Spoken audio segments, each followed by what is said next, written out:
नमस्कार. आज आपण पाहणार आहोत रिच डॅड या 21व्या शतकाचा व्यवसाय या पुस्तकातील प्रकरण 7. हे पुस्तक रॉबर्ट टी कियोसाकी यांनी लिहिलेले आहे. तर पाहूया प्रकरण 7. माझा व्यवसायामधील काळ. सुरुवात करताना एक गोष्ट उघड करणे गरजेचे आहे.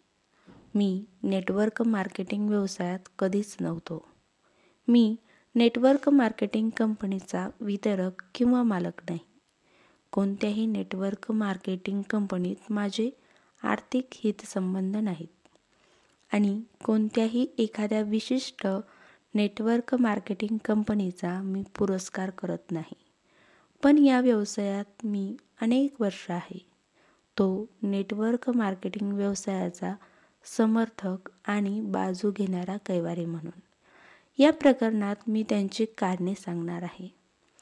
सन 1975 मला एका मित्राने नवीन व्यवसायाच्या संधीच्या प्रेझेंटेशनसाठी आमंत्रित केले होते. त्यावेळी माझी नेटवर्क मार्केटिंग व्यवसायाशी ओळख झाली. उद्योग व्यवसायाची व गुंतवणुकीची सखोल आणि परिपूर्ण चौकशी करण्याची माझी सवय असल्याने मी येण्याचे कबूल केले. ही व्यावसायिक मीटिंग एखाद्या कार्यालयाऐवजी खाजगी घरात होणार होती. हे मला विचित्रच वाटत होते. नोकरी करण्याऐवजी स्वतःचा व्यवसाय करण्याचे मोल याविषयी तो बोलत होता. मी ते 3 तास ऐकले. ज्याने जे मुद्दे मांडले त्यातील बहुसंख्य मला मान्य होते. आता जे ऐकलेस त्याविषयी तुला काय वाटते असे माझ्या मित्राने मला मीटिंग संपल्यावर विचारले. मी उत्तर दिले. रंजक होते, पण ते माझ्यासाठी नाही. मी याआधीच व्यवसायाच्या उभारणीच्या प्रक्रियेशी संबंधित होतो. दुसऱ्या लोकांबरोबर व्यवसाय करण्याची मला गरजच काय? शिवाय तो नेटवर्क मार्केटिंग व्यवसाय होता. त्याचा अर्थ काय याची मला खरोखरच कल्पना नव्हती. मला मात्र असे वाटत होते की त्याचा अर्थ आपल्याला माहीत आहे आणि माझ्या लेखी त्यात काहीही अर्थ नव्हता. नेटवर्क मार्केटिंगच्या पहिल्या मीटिंगनंतर 2 मित्राच्या साहाय्याने मी सुरू केलेला स्पोर्ट्स वॅलेंटचा व्यवसाय भरभराटीला आला. माझे 2 वर्षाचे परिश्रम आता फळाला येऊ लागले होते. यश, प्रसिद्धी आणि संपत्ती याचा जणू काही माझ्या 2 मित्रांवर आणि माझ्यावर वर्षावच होत होता. आम्ही सर्वांनी प्रतिज्ञा केली होती की वयाच्या 30व्या वर्षी आम्ही लक्षाधीश होऊ. कठोर परिश्रम आणि त्यागामुळे आम्ही आमचे ध्येय गाठले होते. ते 1970चे दशक होते. त्यावेळी $10 लाख खरोखरच खूप मोल होते. आमची कंपनी आणि उत्पादने याविषयी सर्व्हर, रनर्स वर्ल्ड आणि जंटलमन क्वार्टरली यासारख्या मासिकात लिहिले गेले. आम्ही स्पोर्टिंग गुड्सच्या जगातील सर्वात जोरदार गोष्ट होतो. साऱ्या जगातून आमच्या उत्पादनाला मागणी होती. मी सर्व दृष्टीने यशस्वी होतो. मी नेटवर्क मार्केटिंगबद्दल दुसऱ्यांदा विचारही केला नाही. कमीत कमी 1 दशक तरी. मन मोकळे होण्याची सुरुवात. नंतरच्या काही वर्षात माझे मन मोकळे होण्यास सुरुवात झाली. तो महाप्रचंडरित्या यशस्वी झालेला व्यवसाय काही वर्षांनी अपयशी ठरला. तो अतिशय नमवून टाकणारा पण सकारात्मक अनुभव होता. त्याने मला भोवतालच्या जगाकडे अगदी जवळून पाहायला आणि स्वतःला प्रश्न विचारायला लावलं. श्रीमंत डॅडने मला जे शिकवले होते ते मनानं अधिक जिरू लागले. माझी दृष्टी विस्तारली. लवकरच मी दुसरा व्यवसाय सुरू केला. त्यानंतर आणखीन एक, नंतर आणखीन एक. आता पहिल्या व्यवसायापेक्षा वेगळे घडले. हे व्यवसाय टिकले. मला हे जाणवले की वैयक्तिक यश हे पूर्ततेचे व समाधानाचे असते. जेव्हा तुम्ही इतर लोकांना किंवा अनेक जणांना त्यांचे स्वतःचे यश निर्माण करण्यास मदत करता तेव्हा ते अधिक पूर्ततेचे व समाधानाचे होते. त्या वर्षात मी फक्त स्वतः श्रीमंत होण्याच्या नाही तर इतरांना श्रीमंत होण्यासाठी मदत करण्याचे मार्ग शोधण्याच्या कल्पनेकडे जोरदार ओढला गेलो. मला हे जाणवले की वैयक्तिक यश हे पूर्ततेचे व समाधानाचे असते. जेव्हा तुम्ही इतर अनेक जणांना त्यांचे स्वतःचे यश निर्माण करण्यास मदत करता तेव्हा ते अधिक पूर्ततेचे व समाधानाचे असते. पुढील 15 वर्षे मी ज्या लोकांना ओळखत होतो त्यांच्याकडून नेटवर्क मार्केटिंगबद्दल नकारात्मक गोष्टीच ऐकू येत होत्या.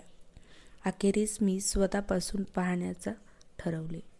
सन 1990च्या पूर्वार्धात माझ्या बिल नावाच्या निवृत्त झालेल्या लक्षाधीश मित्रास भेटलो.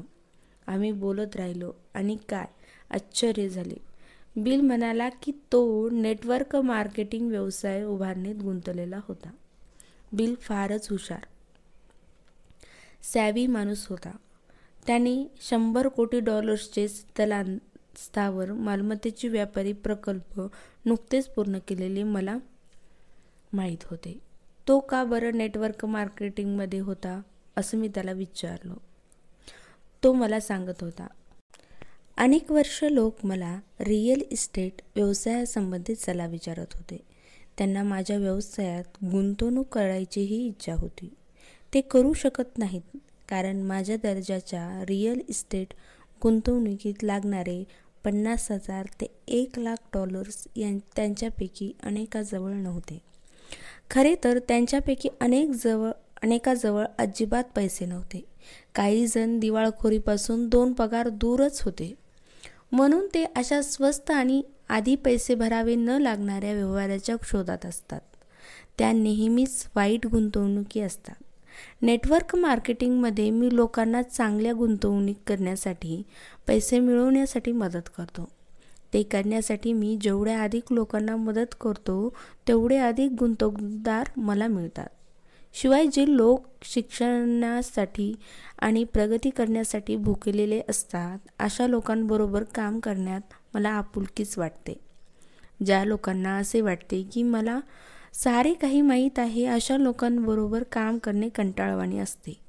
माझे रिअल इस्टेटचे व्यवहार अशाच लोकांसोबत असतात. नेटवर्क मार्केटिंगमध्ये मी ज्या लोकांबरोबर काम करतो ते मात्र नवीन कल्पनांसाठी खुले असतात. काही मिनिटाच्या संभाषणानंतर मला विमानतळाकडे जायची घाई होती. पुढील काही महिने आम्ही संवाद सुरू ठेवला. तो ठेवल्याने नेटवर्क मार्केटिंग व ते ज्याचे प्रतिनिधित्व करतात त्याच्याबद्दल माझा आदर आणखीनच वाढला. सन 1994मध्ये या उद्योगाविषयी मी गांभीर्याने संशोधन सुरू केले. मला कळलेले प्रत्येक प्रेझेंटेशनला हजर राहत होतो. ते सांगतील ते सारे लक्षपूर्वक ऐकत होतो. मी अनेक कंपन्यांची छापील माहितीपत्रे अभ्यासली आहे, त्यांची आत्तापर्यंतची कामगिरी तपासली आणि लक्षपूर्वक प्रशिक्षण केले. मी स्वतः एखाद्या व्यवसायात गुंतवणूक करणार आहे अशा पद्धतीने हे सारे केले. मी काही थोड्या कंपन्यांसाठी कामही केले.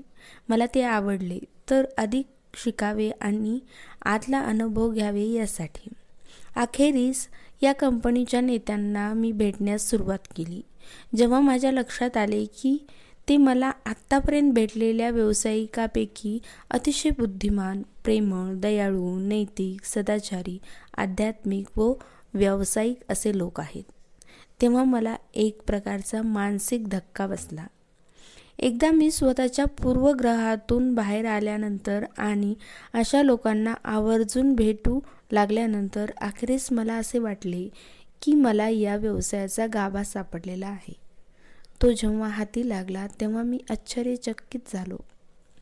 सन 1975मध्ये मी या व्यवसायाच्या पहिल्या मीटिंगला गेलो होतो. त्यावेळी मी त्याच्या साधारण कल्पनेशी अडखळलो होतो, कारण या कल्पनेबाबत माझ्या मनाची दारे अगदी घट्ट बंद होती. आता 20 वर्षांनंतर माझ्या दृष्टिकोनात पूर्ण बदल झालेला आहे. लोक काही वेळा मला विचारतात, तुम्ही जर नेटवर्क मार्केटिंगमुळे श्रीमंत झालेला नाही तर इतरांना संपत्ती उभारण्याचा मार्ग म्हणून नेटवर्क मार्केटिंग व्यवसाय का सुचवता? खरे तर मी माझी संपत्ती नेटवर्क मार्केटिंग व्यवसायातून मिळवलेली नाही. म्हणूनच मी या व्यवसायाबद्दल अधिक वस्तुनिष्ठतेने विचार करतो. मी या व्यवसायाचे महत्त्व ओळखले, ते तिराहित म्हणून. तेही स्वतःची संपत्ती उभारल्यानंतर व माझे आर्थिक स्वातंत्र्य स्थिर झाल्यानंतर. आज जर मला ते करावे लागले आणि शून्यातून सुरुवात करावी लागली तर जुना व्यवसाय उभारण्याऐवजी मी नेटवर्क मार्केटिंग व्यवसाय उभा करून सुरुवात करीन. तर नेटवर्क मार्केटिंग म्हणजे नेमकं काय? मी म्हटलेच आहे की खरे तर मी नेटवर्क मार्केटिंगचा भाग कधीच नव्हतो. म्हणूनच मी या व्यवसायात असलेल्या एका व्यक्तीला या व्यवसायाचे अंतरंग दाखवण्यासाठी या पुस्तकाद्वारे बोलवते केले आहे.